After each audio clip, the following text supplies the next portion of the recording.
have a massive weekend of spring games. I don't know if many do better than what Nebraska does, although I don't know if it still has that same oomph because of the last few years. Mitch Sherman, theathletic.com, covers Nebraska football. Lots of changes. And Mitch, thanks for your time. I don't want to ask you the question, but I have to. Will those changes make a difference? Can you see a difference? Do the players and coaches truly believe there's a difference?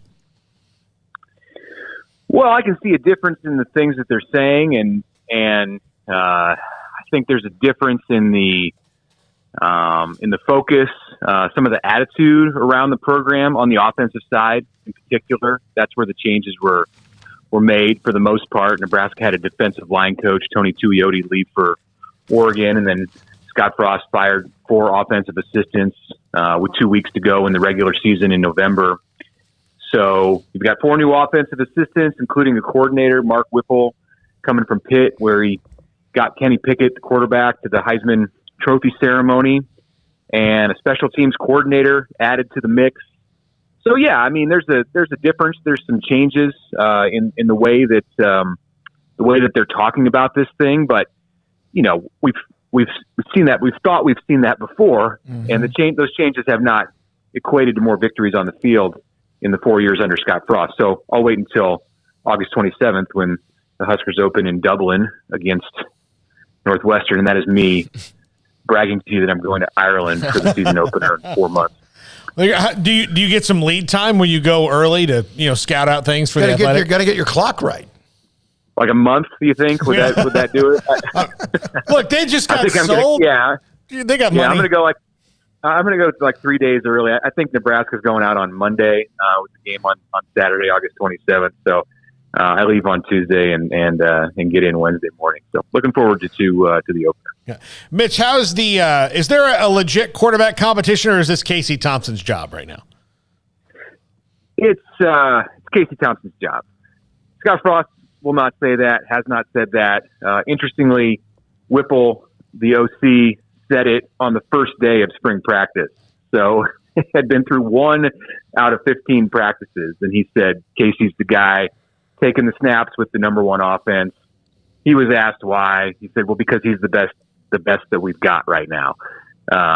Or take out the right now. He's the best that we've got. So, it's been his job through the spring. I think Logan Smothers, the returning third-year quarterback who was the backup to Adrian Martinez last season, started the Iowa game and played well in the season finale until things fell apart team-wide in the fourth quarter of that game. You know, he's done well according to the coaches and teammates this spring, and he's a viable, legitimate number 2 quarterback if something is to happen to Casey, and that's assuming that Smothers decides to stick around. No indication that he's going to leave, but this is his 3rd year in the program, and he's now behind a player who wasn't there when he got there. So, you know, there's going to be a new influx of players in the transfer portal across the country coming up here when spring ball ends on campuses, and it'll be interesting to see if any of these Nebraska quarterbacks join that mix. You have Chubba Purdy, the Florida State transfer.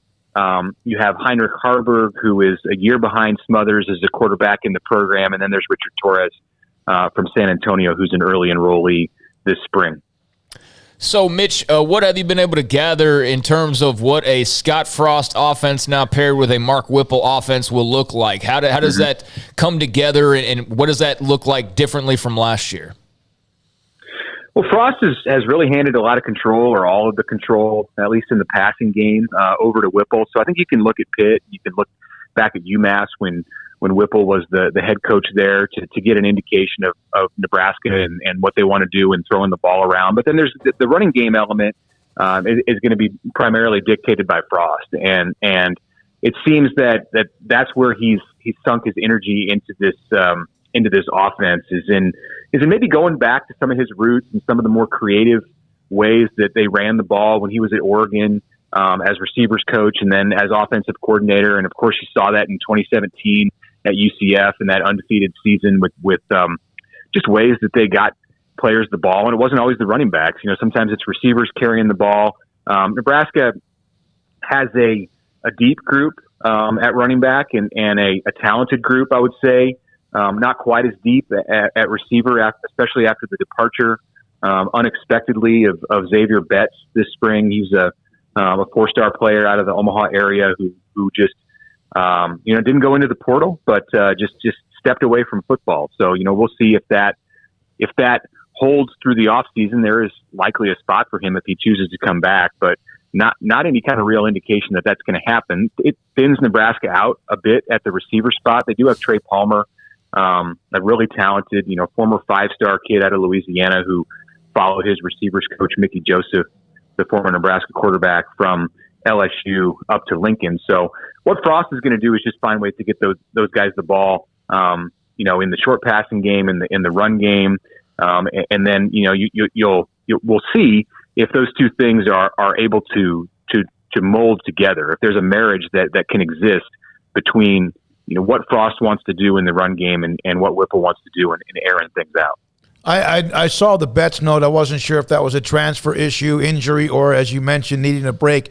They can't catch a break sometimes. And, of course, sometimes that's just because of the program you get into a funk. But they're also struggling keeping just the local talent, and there's not a lot of it. But this year, isn't this a class that Nebraska, for the state of Nebraska, bang for your buck, is a pretty loaded year? And they're even losing some of them? Well, if you're talking about the 22 class, the group that signed in December and February, and this sounds like nothing in Texas, but there were 4 4-star players from the Omaha area, which is a big deal for Nebraska. I mean, you're talking about a state with less than 2 million people, and to have 4 4-star kids in the largest city in the state, that's generally going to be a huge thing for the Nebraska Cornhuskers, because you're going to get 3 or 4 of those guys. They got none. Tight end Caden Helms going to Oklahoma. Tight end Micah Riley Ducker going to Auburn.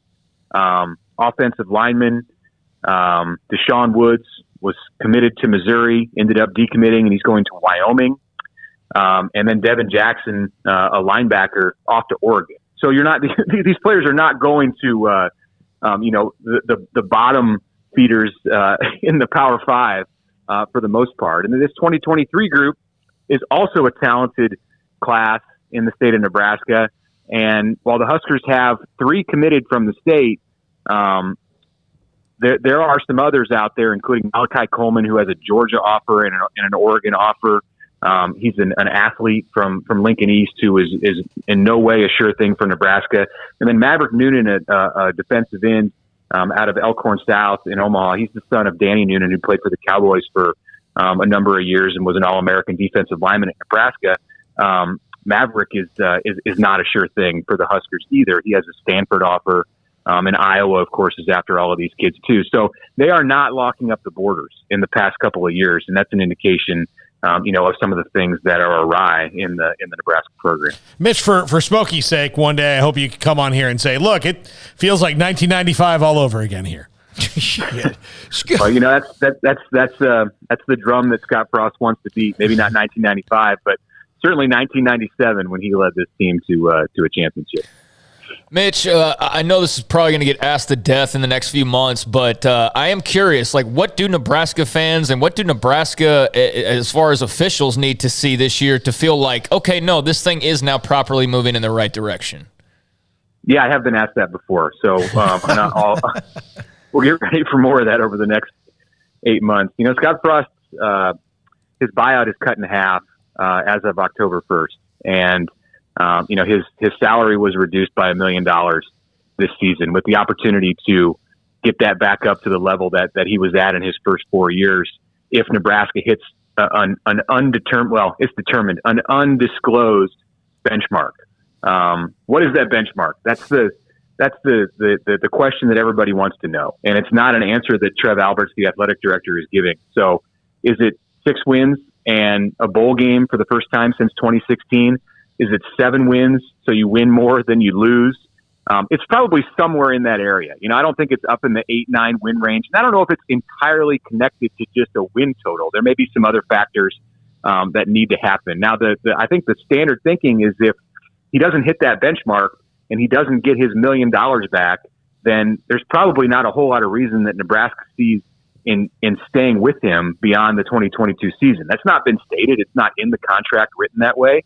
But if you're going to put a a specific number, which they have done, although they're not saying what that is on this season, then that's definitely going to build up the perception that there's a lot of pressure here for him to make that mark. Thank you, Mitch. Appreciate your time, and we'll hopefully get you on again right before the start of the season in August when workouts begin again. Thanks for your time. Good luck.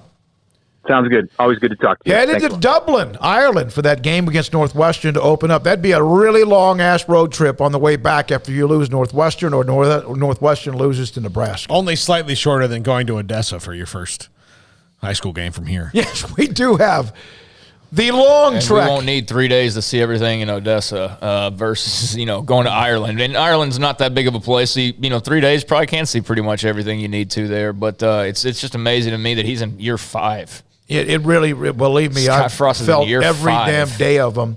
One note about our opening game in Odessa is at Ratliff Stadium, one of the great stadiums in the history of high school football, and that's one I've never been to. So we'll at least be able to check that off the old list. Scott Frost was 19-7 at UCF, and he is 15-29 at Nebraska. So he has gone from 12 games over 500 in 2 years as a head coach to now 2 games under 500 since he rejoined his alma mater. I always wonder about that. Was UCF the level that was We're never going to get to year 3. This is it. We're going to end up, this is our last show together. But, was UCF the level he should have been at? Or was – and Scott Frost takes and deserves a lot of blame, but will we ever really know what a mess he stepped into? Because that's a possibility that you're never really privy to. So you buy a house, you get it inspected, and they still find termites, right? Oh, look, let's not talk about. Or maybe it's a hot water heater that just leaks. Look, I'm going to tell you, if I ever see the guy who remodeled my house before he sold it to me, I'm going to beat the ever-loving crap out of him. He hooked up to Adrian Martinez, that was the future, and he was such a tease. I still like the kid. Mac Brown hooked up to Garrett Gilbert, and look what happened to him, and he had history behind him. And this is one that they just it's not worked out, and I'm stunned by it. Thought they would at least be a bowl team each year and each out. When we come back, we're going to check in Augusta National.